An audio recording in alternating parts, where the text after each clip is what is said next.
Rebecca here from Charity Digital News, and I'm here with the CEO of GlobalGiving UK, Eleanor Harrison. So, would you like to give us a bit of a background about GlobalGiving UK, just to start off with? Yeah, no, definitely.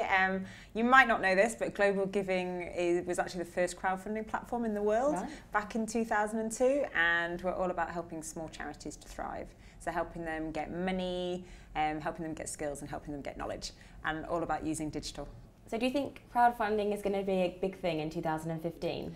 I think that crowdfunding will be important for some charities, and I think it's an excellent way to both engage your existing donor base online and access new supporters. It's not the be-all and end-all, so it's never one size fits all. So I think it can help people access individual donors in new and exciting ways, but you should definitely be putting it in your fundraising plan as a whole so that you can maximise your sustainability.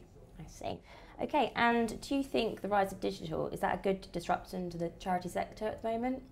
I think that digital should be a really good positive disruption in the charity sector, and I think the best of digital is disrupting the charity sector. I think we're seeing more innovation, we're seeing new people come to the market with new ideas and new ways of helping people in need. So I think that's really good. I think the challenge of digital is that as it becomes more sophisticated and there's more services, then the power of brands still really matters, and so you now need to invest in marketing and communications in a way that you never did before, and that's really hard for small charities with very lean staff and volunteer teams. So I want digital to kind of make the level playing ground of the charity sector fairer, because there are great smaller charities doing formidable work, and we can use digital because there's free digital tools out there so that you can grow your donor base, grow awareness, do things in more efficient ways. But there's a lot of noise, and I think that can create a bit of fear and it can create a bit of exhaustion. So digital will, but we've got to take it really firm, because if you look at what's happened in the commercial sector, we've seen much more radical change than we've seen in the charity sector yet. But I'm an optimist, so we're going to see more and better. Brilliant. And so what digital innovations do you have in store for GlobalGiving?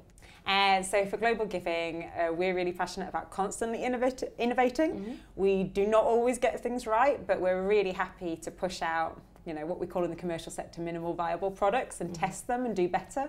So our innovations for this year is we've been doing a lot of work around big data and how can we use big data, both quantitative and qualitative, to help charities to do better work. Because what's really different about GlobalGiving is that we're passionate about helping small charities to thrive, so that means not only getting money through the door, but doing better with that money. So we're giving people that data back for free. We've been having an effectiveness dashboard for the last 9 months, and we're constantly iterating on that. So can we give you data for free? It didn't take you time to generate it, and through that information, can we help you to deliver better work? So I think that's going to be our most exciting innovation. For some of the other creative things we do around crowdfunding, it's going to be about making them better and stronger. Right.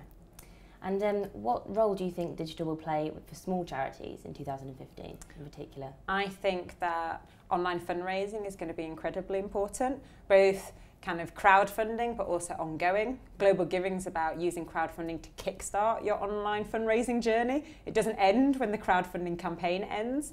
But I also think it's about communications and marketing. So how can you use the digital tools and platforms to help people know about your work and bring them along with you on your journey? Okay. And as a charity, have you ever experienced any digital blunders, and what have you learned from those? Absolutely. So GlobalGiving, we like to say that we're a lean startup and that we're very nimble, adaptive, responsive, but that also means that we like to do things fast. And so the digital blunders that we've made is GlobalGiving, myself and my colleague Rachel, we won the UK Fail Festival last March for this. Oh, really? So it's a good example. So we run match funding campaigns for small charities to make it easy for people to donate to them. So last March we ran a 50% match on our platform. I'm about to do it again, but this time I won't make this blunder. So we skim read the terms and conditions. Our tech team missed something very simple, which is an AM and PM, because we now get so much information, we all skim read. You shouldn't skim read everything. And so I accidentally started the match campaign 12 hours early, and before I'd even arrived at work, all the money had been used by great inspiring charities, and I had to put more money into the campaign that I hadn't planned for, because otherwise it wouldn't have been fair to the people that had read our emails thinking that it started at 12 noon. So that's about going too fast, but because one of our values is commitment to exceptional service, we put in extra money, and then we did dedicated fundraising ourselves to plug the gap. But it was a really classic digital blunder of skim reading, and it was also challenging because my tech are based in the US, so they were several hours behind me, so I had to wait for them to get out of bed. It was a good experience. I learned from it. You've learned from it, yeah, and that's the important thing. Actually, I've got another really good digital blunder, which I think lots of readers of Charity Digital News will have fallen into. So we're all passionate about the cloud. So we use Google Drive. I think it's a great service, but obviously the first time that somebody leaves your organisation and their account gets deleted, you lose their files. You always have to transfer ownership. You never had to used to do that in a traditional server. So I'm sure there's people that have also had the issue where I've lost information. Right. So you only do it once, you never do it again. But that's also a classic blunder. And for anybody that hasn't done that yet, don't do it. Okay, great advice. And what would your top online fundraising tips for those small charities be if they've got a low budget? My absolutely top tip, which we kind of deliver in free training for small charities, is network mapping. So it is absolutely, you map your primary, secondary and tertiary network, who you personally know, who your team know, who your trustees know, their email addresses, their phone numbers, how they're related to you, how connected they are to your charity. And then, you know, whilst you might be getting them to donate online, it is about phone calls and face-to-face and personal interaction, but very much using that network and seeing who can be your champions to build a bigger network. Because when you're a team of 3 or 4, you need to build at least 10 champions. Network mapping is more important than anything else. If you build a good network map, you can build a good campaign, you can build good email comms, you can build good social media, but you cannot do it on your own. And digital is about the power of the crowd, so you've got to take your crowd with you. So do it, and don't do it once, do it every 3 months. Okay. And last year we saw a rise of viral fundraising campaigns such as Ice Bucket Challenge and No Makeup Selfie. What do you think made those campaigns so successful? I think they were really interesting, and I think that they were successful because it was about peers, and it was about peer-to-peer support, and it was relational. And all fundraising is about relationships, and actually brand wasn't dominant. So lots of charities benefited from both No Makeup Selfie and the Ice Bucket Challenge, but people had fun. It was frivolous, but it brought back that relationship and that care, and that was the most important thing. I know that different organisations kind of jumped on it, but that relationship from one person to another was the most important. It could also be the biggest risk, but we'll see in the future.